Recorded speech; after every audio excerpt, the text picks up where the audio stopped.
So I got the phone call after our wing run, and my secretary called and said, "We'll collapse, you have to get to Gunter."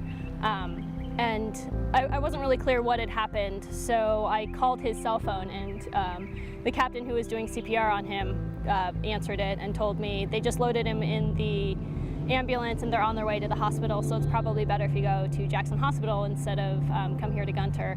I was really afraid. We didn't know what his cognitive function would be since he was down without oxygen for a while. And he was intubated, he had a breathing tube, he was on all sorts of machines. I was terrified that I was going to have an infant and a husband to take care of at the same time and just didn't know how we'd make that work, but it wasn't easy. There were moments, and when they took the breathing tube out, his first words to me were, "This sucks."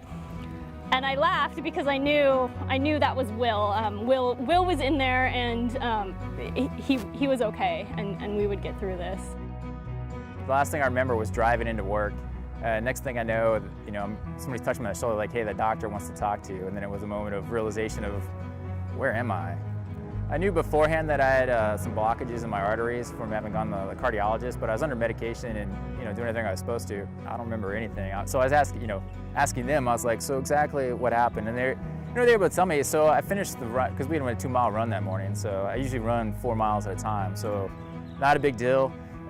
Finished, and they said I was talking to somebody, and they said the only thing they noticed different is that I guess I'd leaned back against a car to kind of rest, and they're like, that was kind of uncharacteristic. And then basically they said mid-sentence I just fell over and just kind of went into a seizure. I woke up and there was like a picture of my kids in their Halloween costumes on the wall, and so I was like, oh yeah, I missed Halloween. I was like, how was it? I was kind of bummed that I missed that.